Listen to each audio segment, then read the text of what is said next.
नमस्कार दोस्तों, स्वागत है आपका स्टडी एंड क्रैक में। और पिछली वीडियो में हमने बात की थी टिहरी एम्पायर के बारे में और ये उसी वीडियो का एक्सटेंशन है। इस वीडियो में हम बात करेंगे नरेंद्र शाह के बारे में और उनके पुत्र मानवेंद्र शाह के बारे में, जो कि टिहरी एम्पायर के लास्ट रूलर थे, जिसके बाद टिहरी एम्पायर का जो विलय है वो उत्तर प्रदेश या फिर इंडिया में आप कह सकते हैं हो गया। तो पिछली वीडियो में हमने बात की थी कीर्ति शाह के बारे में। कीर्ति शाह ने अपने टाइम पे जो भी इम्पोर्टेंट काम किए थे, जो एग्ज़ाम पर्सपेक्टिव से इम्पोर्टेंट है, वो हमने डिस्कस कर लिए थे। अब कीर्ति शाह ने 1913 में उनकी डेथ के बाद उनके बेटे नरेंद्र शाह गद्दी पर बैठे और इस वीडियो में हम बात करेंगे नरेंद्र शाह के बारे में। ठीक है, तो ये 3 से 4 वीडियोस जो हो गई इसकी टिहरी एम्पायर की, ये पूरा आपको यूके एसएससी से लेकर यूके पीएससी तक के सारे एग्ज़ाम में हेल्पफुल होगी। ठीक है, अब देखिए ये कोर्स जो चल रहा है वो उत्तराखंड हिस्ट्री का कोर्स है। इसमें टिहरी एम्पायर की बात कर रहे हैं और ये देखिए एक डिटेल्ड कोर्स है। इसमें आपको जो पीछे की जो ब्रीफ हिस्ट्री है पूरी, एक मतलब कहाँ स्टोरी टाइमलाइन के हिसाब से बताएंगे, तो उसमें जो आपको आंसर राइटिंग में आपका जो आएगा तो उसके लिए भी हेल्पफुल हो जाता है।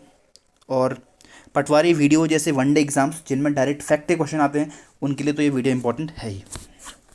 तो अब चलिए कंटेंट में चलते हैं। अब देखिए पिछली वीडियो हमने बात किया था, अगर पिछली वीडियो खोल के देखेंगे तो पाएंगे कि वहाँ पर हमने बात कर ली थी कि 25 अप्रैल 1913, दैट मीन्स 25 अप्रैल 1913 में हमारे कीर्ति शाह की डेथ हो जाती है। इनकी डेथ के बाद इनका जो लड़का होता है, इनका एकमात्र बेटा जो था नरेंद्र शाह। अब नरेंद्र शाह उस टाइम पे अवयस्क होते हैं, दैट मीन्स वो उस टाइम पे अपनी बाल अवस्था में होते हैं, यानी कि बाल अवस्था, बच्चे होते हैं उस टाइम पे। तो उसके लिए क्या सेटअप होता है देखिए। तो उसके बाद जो हमारी प्रजा है वो जाती है किसके पास, जो राज दरबारी हैं वो बात करते हैं किससे, राजमाता गुलेरिया से। ये कौन है, ये कीर्ति शाह के टाइम पे उनकी संरक्षिका थी, याद होगा आपको, पिछली वीडियो में बात की है इस बारे में, उनकी माता जी। तो उनसे बात करते हैं तो मना कर देती हैं। उसके बाद कीर्ति शाह की वाइफ राजलक्ष्मी जी, ये कौन है, ये नेपाल के प्रधानमंत्री जगमोहन राणा जी की पुत्री हैं, सॉरी पौत्री हैं, नातिन। तो उनसे पूरा बात करते हैं, वो मना कर देती हैं। इसी के तत्पश्चात 1913 में क्या होता है, ब्रिटिशर्स, याद रखिए, प्लस टिहरी के राज दरबार के लोग और ब्रिटिशर्स मिलकर एक सभा का गठन करते हैं जिसका नाम होता है टिहरी संरक्षण समिति, और इसकी स्थापना होती है 1913 में। इसके प्रेसिडेंट होते हैं सेमियर, जो कि एक ब्रिटिशर थे। तो इनका काम क्या था कि तब तक राजपाट को चलाकर रखना जब तक नरेंद्र शाह हमारे वयस्क या शासन करने योग्य नहीं हो जाते। ठीक है, देखिए ब्रिटिशर्स और टिहरी एम्पायर में अंडरस्टैंडिंग बहुत अच्छी थी, तो एक दूसरे पे भरोसा करना ये लोग जानते थे, इसीलिए सभा में दोनों का होना कोई बड़ी बात नहीं है। आपने देखा होगा, अगर इंडियन हिस्ट्री पढ़ेंगे तो ब्रिटिशर्स ने सबके साथ छलावा किया, सबको धोखा दिया, लेकिन टिहरी जैसे कुछ राज्य होंगे जो ब्रिटिशर्स के काफ़ी वफादार रहे होंगे, तो इनके साथ उन्होंने कोई प्रकार धोखा नहीं किया। ठीक है, अब ये बात हो गई। अब देखिए, लेकिन जो कार्यकाल में मानते हैं ये इनका 1913 से ही मानते हैं। तो अब देख लीजिए, नरेंद्र शाह गद्दी बैठे 1913 से 1946 तक की बात है। ये गढ़वाल रियासत टोटल, अगर हम पूरे पवार वंश की बात करें उसमें इसको जोड़ें तो ये 59 नंबर पे हैं, और अगर टिहरी की बात करें तो टिहरी में ये 5वें नंबर पे हैं।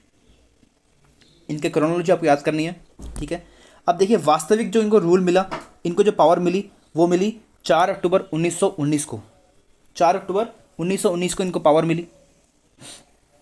अब देखिए कुमाऊं कमिश्नर जो था उस टाइम पे पर्सी विंडम, इससे बात करेंगे कि कुमाऊं कमिश्नर कौन कौन आए थे। तो पर्सी विंडम ने इन्हें लेफ्टिनेंट की उपाधि दी, लेफ्टिनेंट की उपाधि इनको दी गई। ये भी क्या दर्शाता है कि इनके रिलेशंस जो थे इनके टाइम पे ब्रिटिशर्स से बहुत अच्छे थे। तो ब्रिटिशर्स ने इनके इंटरनल मैटर्स में कभी गलत तरीके से अफेक्ट नहीं डाला। ठीक है, एक बहुत ही मेजर इंपॉर्टेंट क्वेश्चन है, 1918 के डेट नरेंद्र हिंदू लॉ नाम की एक कोड बुक या लॉ बुक या ग्रंथ की रचना किसने की? इनके वजीर हरिकृष्ण रतोड़ी जी ने। ठीक है, ये नाम आपको याद रखना है, हरिकृष्ण रतोड़ी जी नरेंद्र हिंदू लॉ की जाके इन्होंने रचना की। इसे आप कोड बुक या लॉ बुक भी कह सकते हैं। ठीक हो गया, इसे आप कह सकते हैं बुक ऑफ किंग यानी कि राजा की बुक। एक और इंपॉर्टेंट क्वेश्चन, प्रथम कृषि बैंक की स्थापना 1920 में हुई। कहाँ? टिहरी में प्रथम बैंक की यानी कि कृषि बैंक की स्थापना, कमर्शियल बैंक की स्थापना पहले हो चुकी है। कृषि बैंक की स्थापना 1920 में किसके टाइम पीरियड पे? नरेंद्र शाह के टाइम पीरियड पे हुई प्रथम कृषि बैंक की स्थापना। ठीक है, अब उसके बाद देखिए 1921 में, अब देखिए 1921 में टिहरी में देखिए प्रथम बार जनगणना हुई। आपको याद रखना है, प्रथम बार जनगणना टिहरी में कब हुई? 1921 में। अब कुछ बात कर लेते हैं फैक्ट्स की। तो देखिए 1881 से इंडिया में एक रिस्पॉन्सिबल जनगणना की स्टार्टिंग हुई। ठीक, तब से हर साल 10 वर्ष में, प्रति 10 वर्ष में एक जनगणना होती है। अंतिम जनगणना 2011 में हुई। ये देश की 15वीं जनगणना थी। ये कुछ फैक्ट्स आपको याद रखने हैं। क्या क्या?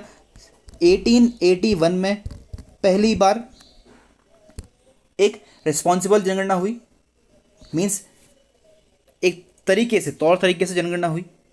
उससे पहले भी एक बार हो चुकी है, लेकिन वो असंगठित थी। अभी पूरे संयोजन से जनगणना पहली बार 1881 में होती है। उसके बाद हर साल 10 वर्षों बाद ये जनगणना होती है। 2011 में हमारी लास्ट जनगणना हुई, ये हमारी 15वीं नंबर की जनगणना थी। 2021 में हमारी चल रही थी, अभी कोरोना के कारण इसका कुछ डिले हो गया। तो ये बात रही। अब देखिए 1921 में एक और काम, नरेंद्र शाह ने निर्माण प्रारंभ करवा दिया गया इसका। ठीक, और क्या हुई इसके साथ? देखिए 1925 में यहाँ पर उन्होंने बनाकर पूरा इसको राजधानी कन्वर्ट कर दिया गया। ठीक है, राजधानी में कन्वर्ट इनको कर दिया गया। ये बात आपको याद रखनी है। एक और चीज़ बहुत ही इंपॉर्टेंट, 1923 में पब्लिक लाइब्रेरी बनाई इन्होंने। ठीक है, की स्थापना करी, और वर्तमान में इसी पब्लिक लाइब्रेरी को हम बोलते हैं श्रीदेव सुमन लाइब्रेरी, जो कि नई टिहरी में मौजूद है। क्या बोलते हैं? श्रीदेव सुमन लाइब्रेरी। इसकी स्थापना कब हुई? 1923 में। किसने की? नरेंद्र शाह ने की। कौन से नंबर के राजा? 5वें नंबर के राजा। किसके? टिहरी एम्पायर के। वैसे कितने नंबर के? 59 नंबर के। तो ये सारी चीज़ों को आपको लिंक करके पढ़ना है, इन कनेक्शन आपको देखना है। ठीक है, इन्हीं के टाइम पे 1924 में पाँचवां भूबंदोबस्त किया। देखिए ये कौन से राजा हैं? 5वें नंबर के। तो इसका मतलब हर एक राजा ने एक एक भूबंदोबस्त कर दिया। 1924 में नरेंद्र शाह द्वारा 5वां टिहरी गढ़वाल का भूमि बंदोबस्त करवाया गया। ठीक है, उसके बाद 1925 में होली अस्पताल का निर्माण कराया। एक छोटा सा फैक्ट है, क्वेश्चन आने की संभावना कम है, केवल याद कर लीजिए। अब देखिए कंट्रोवर्शियल चीज़ें अब स्टार्ट होती हैं टिहरी गढ़वाल में। सबसे कंट्रोवर्शियल देखिए 1927 में वन बंदोबस्त कराया इन्होंने। भारत में वन बंदोबस्त का इतिहास बहुत पुराना है, टिहरी रियासत अलग है, तो इन्होंने अपने 1927 में वन बंदोबस्त कराया। इसमें इन्होंने जंगलों को reserve forest, protected forest, village forest के रूप में बांट दिया गया। ये सारी चीज़ें इन्होंने कहाँ से ली? इंडियन फॉरेस्ट एक्ट से ली। ठीक है, सबसे विवादित ये रहा। अब देखिए टिहरी जो है ये पूरा पहाड़ी एरिया है। पहाड़ी एरिया में लोग डिपेंडेंट रहते हैं जंगलों के ऊपर। वो जंगलों को नुकसान तो नहीं पहुंचाता, लेकिन एक बैलेंस तरीके से वहाँ से लकड़ियाँ काट कर उनका ईंधन बनाना, अपना मकान बनाना, जो भी काम करते हैं उनका सारा जीवन जंगलों पर निर्भर है। अपने मवेशियों को, अपने गाय भैंसों को चराना। तो देखिए इस पर क्या हो गया कि देखो वन संपदा के प्रयोग पर टैक्स लग गया। सबसे ज़्यादा अफेक्ट कौन होगा? जो गांव के लोग हैं, जिनका पूरा लाइवलीहुड चल रहा है जंगलों के ऊपर। ठीक है, तथा वन संबंधी पारंपरिक त्योहारों पर रोक लगा दी गई। अब देखिए, जब हम हमारे हिंदू माइथोलॉजी में इतनी अच्छी चीज़ है, हम जिस चीज़ का इस्तेमाल करते हैं हम उसे पूजना स्टार्ट करते हैं।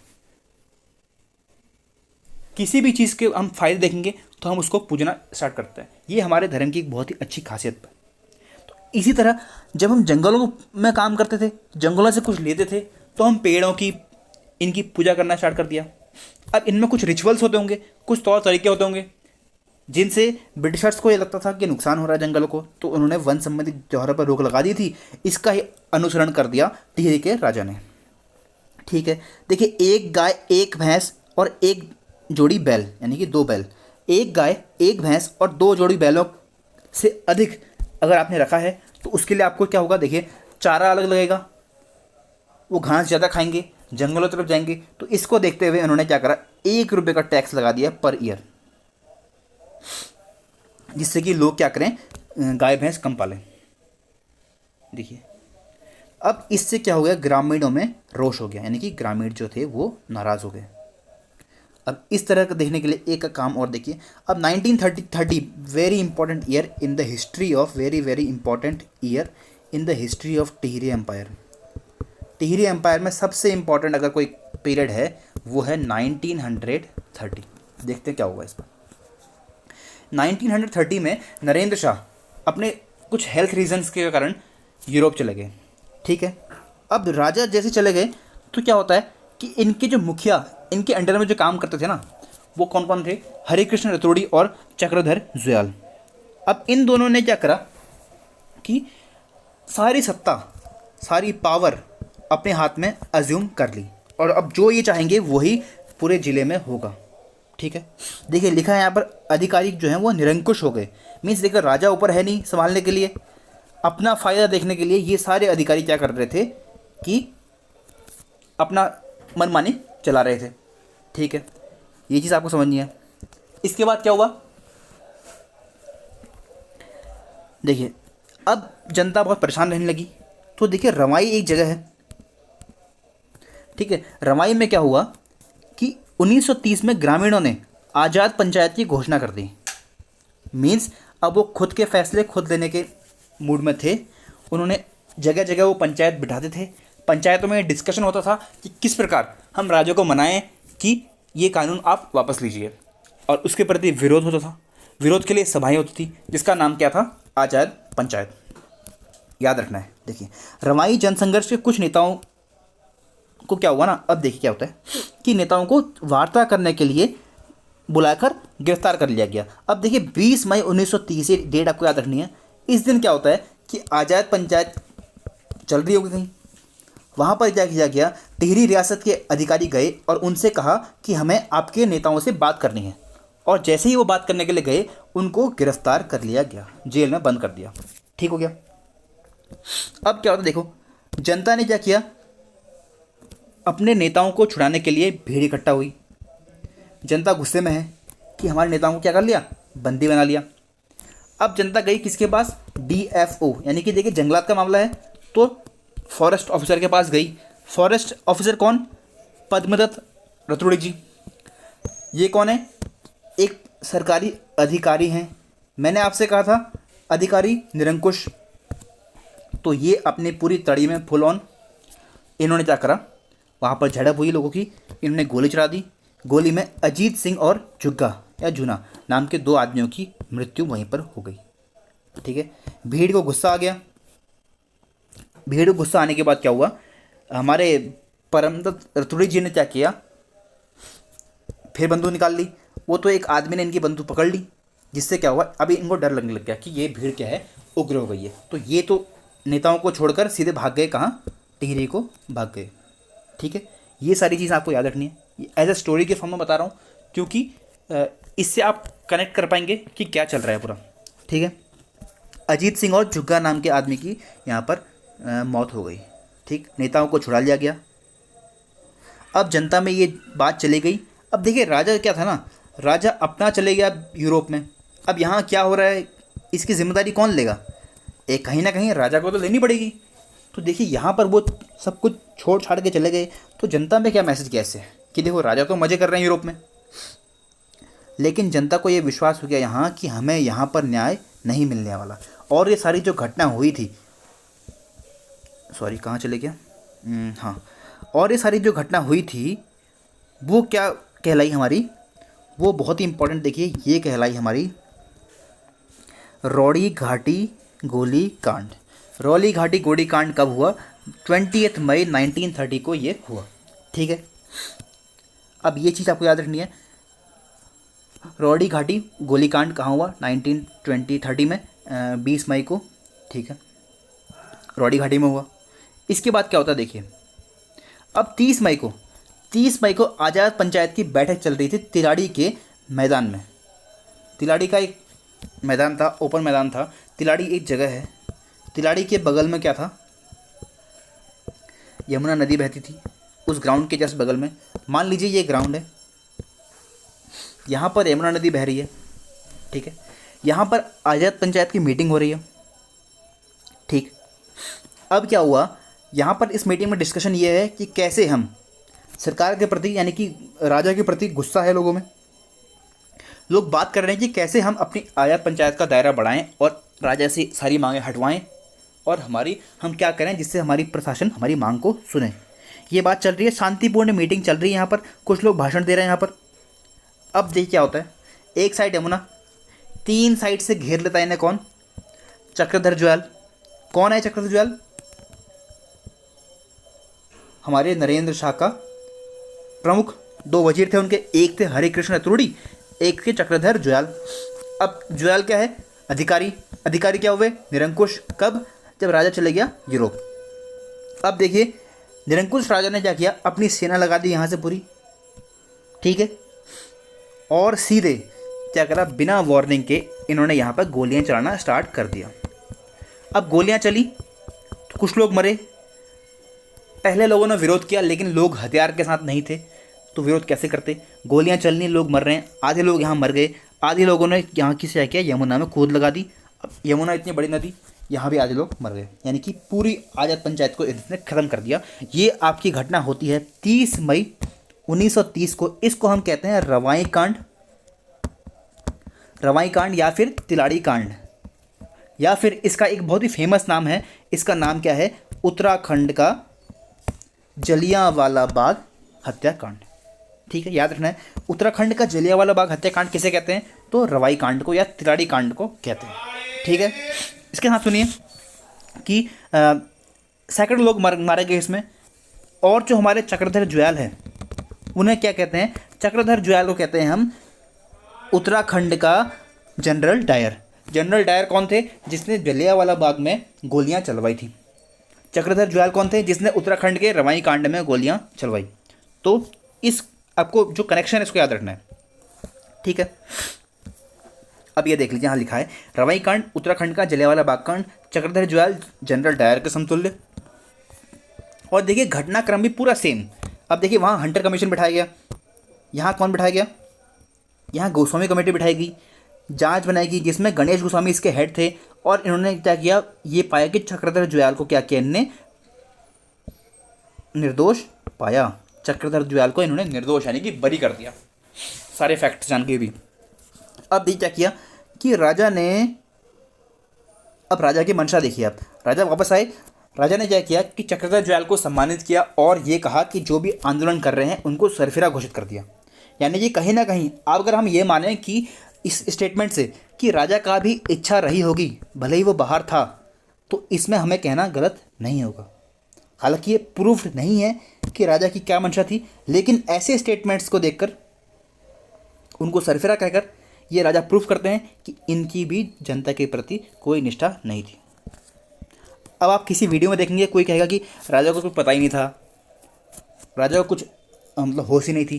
तो आपको ये बात बताइए, किसी राजा को कोई बात ऐसी अगर पता होती है जो उसके राज्य में चल रही है और उसे पता ना हो, ऐसा आपने देखा है? मुझे तो लगता नहीं है। आप ये पर्सनल क्या ओपिनियन है, आप कमेंट्स में बताइए।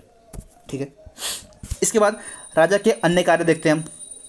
राजा ने सड़कों में बहुत अच्छा काम किया, बहुत विकास किया, पढ़े लिखे राजा थे। ठीक है, नरेंद्र नगर को पहली रोड मुनि की रेती से इन्होंने जोड़ने का काम किया। दूसरी चीज़, मुनि की रेती से देवप्रयाग तक इन्होंने गंगा किनारे किनारे कीर्ति नगर तक, मीन्स पहली रोड नरेंद्र नगर से मुनि की रेती, दूसरी रोड मुनि की रेती से देवप्रयाग, देवप्रयाग से गंगा किनारे होते होते कीर्ति नगर तक बनाई। ठीक है। तीसरी रोड नरेंद्र नगर से टिहरी तक का एक मोटर मार्ग इन्होंने बनवाया। ठीक, ये सारी चीज़ें हुई। और 1937 में देखिए पंजाब हिल स्टेट एजेंसी में टिहरी शामिल हो गया। 1942 में एक बहुत ही इंपॉर्टेंट क्वेश्चन, 1942 में कन्या पाठशाला का इन्होंने स्थापना की। अब देखिए कन्या पाठशाला एक अपने आप में एक यूनिक सा कॉन्सेप्ट लग रहा है, यानी कि देखिए लड़कियों के लिए पाठशाला की स्थापना की, तो वुमेन राइट्स ये सारा मसला आजकल बहुत चलता है, तो इसलिए क्वेश्चन आने की अगर चांस बनते हैं तो इससे बनते हैं। तो 1942 में कन्या पाठशाला का शुभारंभ कराया हमारे 5वें राजा नरेंद्र शाह ने, गढ़वाल के 59th राजा। ये सारी चीज़ें आपको याद रखनी है। इसके बाद 5-6 मई 1938 को श्रीनगर में सम्मेलन होता है। जवाहरलाल नेहरू और विजय लक्ष्मी पंडित यहाँ पधारते हैं। उनसे लोग यहाँ के टिहरी के में उत्तरदायी सरकार की मांग करते हैं। अभी तक क्या चल रहा है, यानी कि ये लोग मांग कर रहे हैं कि रिस्पॉन्सिबल गवर्नमेंट बने। अगर कुछ राज्य में हो रहा है, गलत हो रहा है, तो उसकी रिस्पॉन्सिबिलिटी राजा ले। इस चीज़ की मांग ये लोग करते हैं। ठीक है। अब देखिए क्या होता है, 1938-39 का टाइम है, ये लोग इस पर कोई विचार करें, इससे पहले ही क्या होगा, हमारा वर्ल्ड वॉर 2 शुरू हो जाएगा। ठीक है, तो इस पर कोई ध्यान नहीं किया। ठीक है, ये वाली बात आप जान सकते हैं। अब देखिए ये जो हिमालयन प्रांत सम्मेलन हुआ एक, ये अध्यक्ष थे BD पांडे, कहा 1939 में ये हुआ। ठीक है। इसी टाइम पीरियड पे 1939 में देहरादून में टिहरी राज्य प्रजा सम्मेलन हुआ। तो ये सारी चीज़ें आपको याद रखनी है, वन डे एग्जाम के लिए फैक्ट्स क्वेश्चन है। अब बढ़ते हैं 1941 में। देखिए स्पेशल सेशन में क्या हुआ ना, कि राजा के अधिकारियों को बुलावा आया तथा अब देखिए क्या हुआ, स्पेशल सेशन के गठन किया गया। अब राजा के अधिकारियों को, जो ये लोग यहाँ पर संघर्ष कर रहे हैं ना, कि क्या कहते हैं हमारा राज्य में रिस्पॉन्सिबल गवर्नमेंट बने, ये सब बने, इसके रिस्पॉन्सिबल जो लोग हैं जो इसके लिए काम कर रहे हैं, उन्होंने क्या किया, राजा के अधिकारियों को बुलवाया, एक स्पेशल सेशन बनवाया। इसमें 1941 में बनाया। इसमें क्या किया, राजा के बहुत सारे अधिकारियों ने इसमें इस्तीफा दे दिया।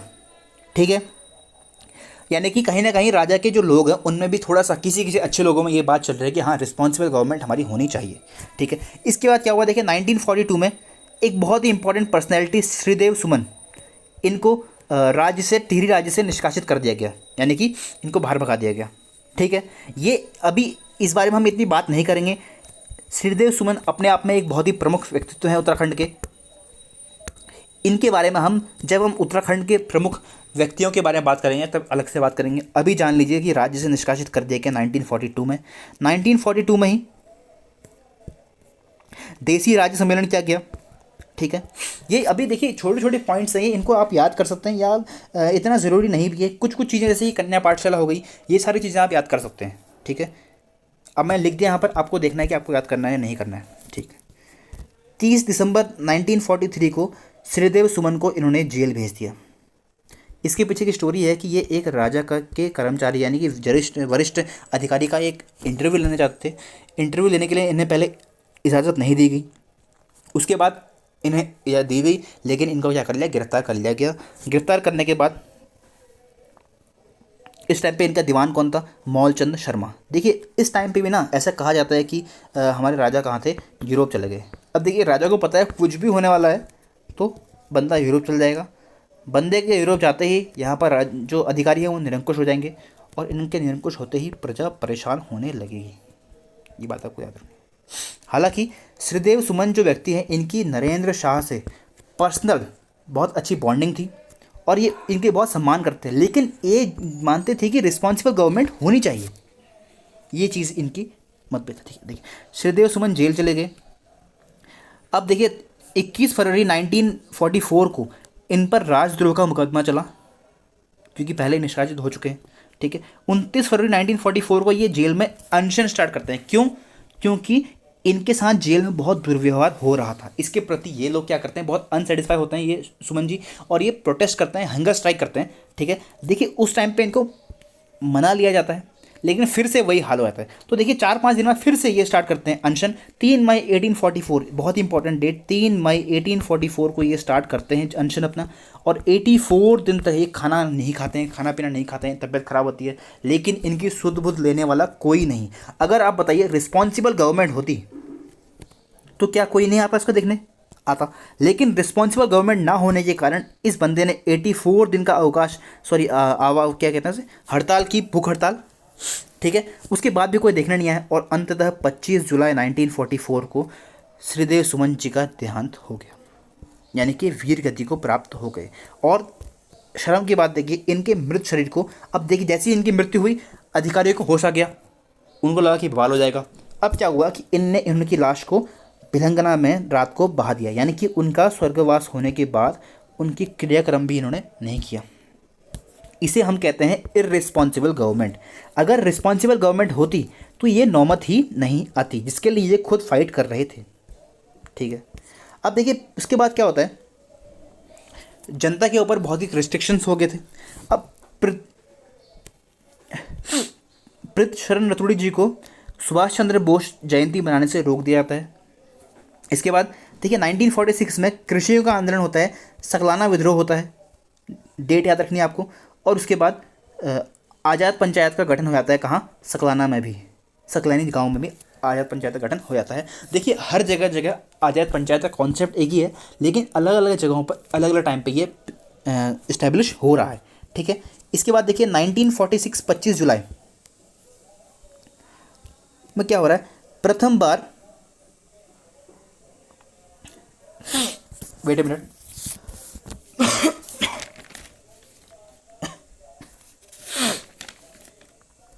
हाँ, अब देखिए 25 जुलाई 1946 को देखिए क्या किया गया। अब एक चीज़ आप याद रखिए कि 25 जुलाई को हमारे 1944 को हमारी इनकी डेथ हो गई है, श्रीदेव सुमन जी की। तो 2 साल के बाद उसी दिन को उनकी श्रद्धांजलि देने के लिए सुमन दिवस का आयोजन किया जाता है, ठीक है। नए भूमि बंदोबस्त के विरोध में कई राजनेताओं की गिरफ्तारी भी होती है, आपको याद रखना है, ठीक है। इसके बाद क्या होता है, 25 अगस्त 1946 को अगस्त समझौता होता है, किसके बीच में, नरेंद्र शाह और दौलत राम, नागेंद्र सकलानी, पूर्णानंद पैन्यूली जी के बीच में। ये 3 इंपॉर्टेंट नाम हैं, और अन्य इनके बीच में एक समझौता होता है जिसे हम कहते हैं अगस्त समझौता। परंतु देखिए समझौते के जस्ट बाद ही अब आपने किससे डील की, कुछ डील उसमें बातें हुई, ठीक है, लेकिन डील खत्म होने की जस्ट बाद ही उनको क्या कर लिया गया, गिरफ्तार कर लिया गया। किनको, दौलत राम जी को, नागेंद्र सकलानी जी को और पूर्णानंद पैन्यूली जी को गिरफ्तार कर लिया गया, ठीक है। अब देखिए क्या होता है, इसके बाद ऐसे हल्के हल्के डेवलपमेंट होती रहती है लोगों में, और इसी के साथ साथ टिहरी राज्य प्रजामंडल को वैधानिक दर्जा मिल जाता है, यानी कि हमारे नरेंद्र शाह इसको मान्यता देते हैं दबाव में आकर, ठीक है। 15 अगस्त को देखिए, 15 अगस्त को इंडिया इंडिपेंडेंट हो गया, पूरे देश में माहौल जश्न का है, लेकिन पूर्णानंद पैन्यूली जी को ध्वजारोहण करने से रोक दिया जाता है, क्योंकि टिहरी एम्पायर उस टाइम तक भी इंडिया में नहीं आता था, ये एक इंडिपेंडेंट किंगडम था, ठीक है। अब इसे देखिए ऐसे ही करते करते प्रजा जो थी नरेंद्र शाह से परेशान हो गई थी, नरेंद्र शाह प्रजा से परेशान हो गए, ठीक है। करना बहुत कुछ चाहते हैं अच्छा, लेकिन हो नहीं पा रहा है उनसे, वो चाह नहीं पा रहे कि मेरी गद्दी छूटे, ठीक है। देखिए तो इसी बीच 5 अक्टूबर 1946 को मानवेंद्र शाह अपने पुत्र को, ये टिहरी गढ़वाल का 60वां राजा या फिर छठा राजा, दोनों में कह सकते हैं आप, गढ़वाल एम्पायर का 60th, टिहरी एम्पायर का 6th राजा घोषित कर दिया जाता है। और इसी के साथ शांति रक्षा समझौता 28 अप्रैल, उससे पहले हो चुका होता है, सॉरी। तो ये सारी चीज़ें आपको याद रखनी है। 5 अगस्त 1946 को मानवेंद्र शाह को राजा बनाया जाता है। उसके जस्ट बाद शांति रक्षा समझौता होता है लोगों के बीच में और मानवेंद्र शाह के बीच में। 28 अप्रैल 1947 को पूर्णानंद पैन्यूली जी गिरफ्तार होते हैं। दिसंबर 1947 में कीर्तिनगर में आज़ाद पंचायत गठित होती है। ये देखिए कहाँ कब कब पंचायत बन रही है, आपको याद रखना है, ठीक है। इसके बाद 11 जनवरी 1948 को अब क्या करते हैं, उत्तरदायी शासन की मांग करते हैं। कीर्तिनगर में विद्रोह होता है। नागेंद्र सकलानी और मोलाराम को क्या होता है, गोली लगने के कारण शहीद हो जाते हैं, ठीक है, ठीक है। अब देखिए इसके बाद क्या होता है, जनता में विरोध हो जाता है और पार्थिव शरीर को लेकर वीरचंद गढ़वाली, जो गढ़वाली है आपको याद होगा, वीरचंद गढ़वाली सॉरी चंद्र सिंह गढ़वाली कहाँ पर हमारा कौन सा था, अफगानिस्तान में कौन सी थी वो कांड, मुझे नाम याद नहीं आ रहा उसका भी, ठीक है। तो उसमें हमारे क्या होते हैं, पेशावर कांड, सॉरी पेशावर कांड में ये क्या होते हैं, इन्वॉल्व होते हैं। तो ये लोग क्या करते हैं, इनके पार्थिव शरीर नागेंद्र सकलानी और मोलाराम के शरीर को लेकर टिहरी की तरफ बढ़ते हैं और वहाँ पर उग्र प्रदर्शन करते हैं। अब देखिए इसी के समकक्ष में 1948 15 अगस्त को टिहरी में आज़ाद पंचायत का गठन हो जाता है, ठीक है। अब देखिए राजा इस टाइम तक बहुत डर चुका है, क्यों, क्योंकि बहुत सारी चीज़ें लोग विद्रोह बड़े लेवल पर कर रहे हैं। तो इसके साथ ये देखिए राजा मान जाता है कि हम चलो उत्तरदायी शासन दे देंगे आपको, यानी कि हम रिस्पॉन्सिबली बिहेव करेंगे। लेकिन तब तक क्या होता है ना, उत्तराखंड इंडिया हमारा आज़ाद हो चुका होता है। टिहरी के लोग देखते हैं कि यार उत्तराखंड में, सॉरी इंडिया में तो पूरा अब डेमोक्रेटिक गवर्नमेंट आ गई है, तो रिस्पॉन्सिबल गवर्नमेंट आ गई है, तो हम इनकी बातें क्यों माने हैं। तो अब वो क्या करते हैं, पूरी कंप्लीट इंडिपेंडेंस की मांग करते हैं और इसी उपलक्ष्य में ये प्रजा हितैषणी सभा को बनाते हैं 1948 में, ठीक है। अब देखिए उत्तरकाशी में क्या था ना, वो लोग थोड़ा पहाड़ी एरिया में थे, तो उनके लिए क्या था कि उनने क्या कहा कि उत्तरदायी शासन की मांग कर दी उन्होंने। लेकिन जो ज़्यादातर लोग थे, अब उनकी इच्छा आ गई कि हमको भारत में जाना है, ठीक है। तो देखिए 1948 तक भी टिहरी जो है वो अलग इंडिपेंडेंट राज चल रहा है, कोई ऐसा नहीं है कि इंडिया के रूल उसमें लगेंगे, ठीक है। इसी के बाद देखिए राजा का बहुत विरोध होगा, पूरी प्रजा इकट्ठी हो जाएगी राजा का विरोध करने के लिए, और इसी के साथ प्रेशर में आकर राजा को 1 अगस्त 1949 को टिहरी में भारत का विलय हो जाता है। संयुक्त प्रांत का 50वां राज्य जनपद बन के आया। पवार वंश का एंड कब हुआ, 1 अगस्त 1949 को। लास्ट राजा कौन हुए इसके, मानवेंद्र शाह, 60th राजा। टोटल कितने राजा हुए गढ़वाल में, 60 राजा हुए।